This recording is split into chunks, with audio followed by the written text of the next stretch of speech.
வடகொரிய அதிபர் தெரியுமாமா? Kim Jong Un, வடகொரிய அதிபர். அவரு ஒரு பிரஸ் மீட்ல பேசியிருக்காரு.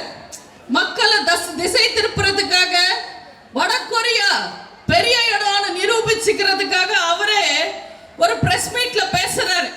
நாங்க சூரியனுக்கு ராக்கெட் விட போறோம். அவருக்கு பயந்து எதிர்த்து கேள்வி கேட்க முடியாம வந்த ரிப்போர்ட்டர்ஸ் எல்லாம் கை தட்டிட்டு இருந்தாங்க. ஆனா மனசாட்சியோட இருக்கிற ஒரு ரிப்போர்ட்டர் எழுந்து, என்ன சார் இது, சூரியன் கிட்ட எப்படி போவீங்க, வெப்பத்துக்கு அது பொசுக்கிடுமே உங்களை, இந்த மாதிரி முட்டாள்தனமா எதுக்கு பேசுறீங்கன்னு ஒரு ரிப்போர்ட்டர் கேட்பாரு. அந்த ரிப்போர்ட்டரை கொஞ்ச நேரம் உத்து பார்த்த அதிபர் கிம், நாங்க என்ன முட்டாள்னு நினைச்சியா, நாங்க பகல்ல அனுப்ப மாட்டோம் சூரியன் கிட்ட, ராத்திரி நேரத்தில் அனுப்புவோம் சூரியன் கிட்டன்னு சொன்னார். இது நான் காமெடிக்கு சொல்லல, இது உண்மை. நீங்க இன்டர்நெட்ல போய் தேடி பார்த்தீங்கன்னா இது கிடைக்கும். இதே பெரிய முட்டாள்தனம், அதை விட முட்டாள்தனமான ஆட்சி தான் இன்னைக்கு தமிழ்நாட்டில் நடக்குது. நான் ஏதோ காமெடிக்காக இல்ல விமர்சிக்கணும்ன்றதுக்காக எல்லாம் நான் பேசலைங்க. யூடியூப்ல போய் ஸ்டாலின் அட்டகாசங்களை நீங்க போட்டு பாருங்க, நிறைய வீடியோஸ் வரும். அப்படி நான் பார்த்து ரசிச்ச சில விஷயங்களை தான் உங்களுக்கு சொல்றேன். சமீபத்தில் ஸ்டாலின் ஒரு இடத்துக்கு போயிருக்காரு. அங்க உட்கார்ந்த ஒரு தம்பியை பார்த்து, தம்பி நல்லா இருக்கீங்களா, உங்க பின்னாடி நிக்கிற பொண்ணு யாருன்னு கேட்பாரு. என் பொண்டாட்டிங்கன்னு சொல்லுவாரு. அப்படியா, கல்யாணம் ஆயிடுச்சான்னு கேட்பாரு. இது அந்த மாதிரி ஒரு புத்திசாலி முதல்வர் தான் தமிழ்நாட்டை ஆள்றாரு. ஒரு நாள் பதனி குடிச்சிட்டு, இவ்வளவு ஸ்வீட்டா இருக்கு, இதுல நீங்க சக்கரை கலப்பீங்களான்னு பேசுறாரு. இவரெல்லாம் எப்படி முதல்வர் ஆனாரு? 87 + 9 107ன்னு கணக்கு சொல்றாரு மேடையில.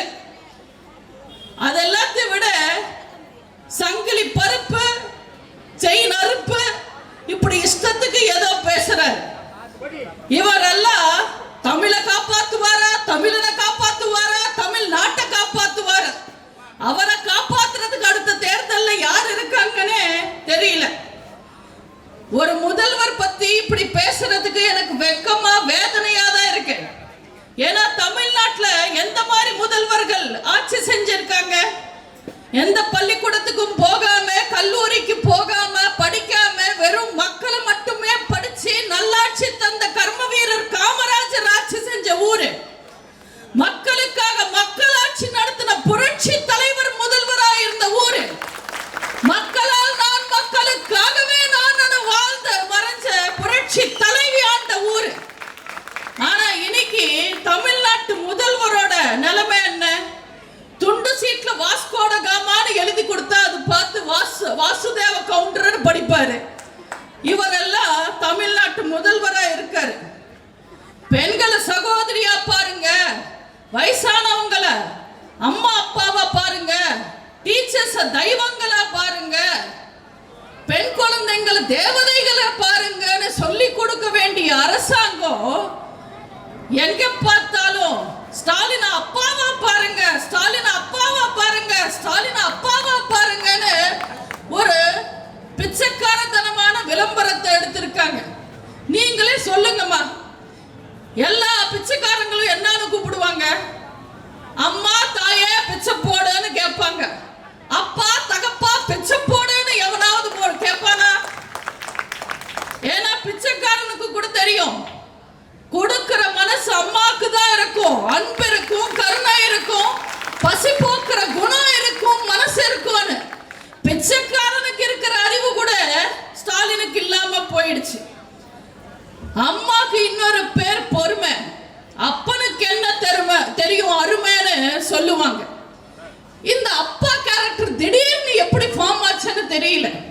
இந்த சூறாவளி புயல் எல்லாம் திடீர்னு ஃபார்ம் ஆகுற மாதிரி இவர் திடீர்னு அப்பா ஆகணும்னு நினைச்சிட்டார். ஏன்னா ஸ்டாலினுக்கு ஒரு வாழ்க்கை வரலாறு எழுதுனா அவர் சொல்லிக்கிற மாதிரி சாதனை எதுவுமே கிடையாது. ஒரே ஒரு சீரியல்ல நடிச்சிருக்காரு. அந்த சீரியல்ல நடிச்சது கூட சாதனையா சோதனையான்னு நீங்க தான் சொல்லணும். அதனால புதுசா ஏதாவது சாதிச்சிடலான்னு நினைச்சார். இந்த சாதனையில ராம்ஜித் ராகவன்றவர் முதல் இடம். இப்போ ஸ்டாலின் சாதிச்சா அவர் 2ஆம் இடம். ராம்ஜித் ராகவ் யார் தெரியுமா? 94 வயசுல அப்பா ஆனவர். இன்னைக்கு ஸ்டாலின் 71 வயசுல அப்பா ஆக முயற்சி பண்றாரு.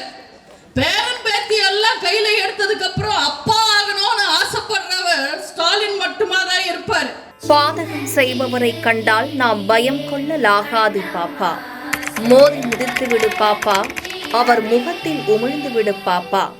அண்மை செய்திகளை உடனுக்குடன் தெரிந்து கொள்ள இணைந்திருங்கள் எம் நாடு தொலைக்காட்சியுடன்.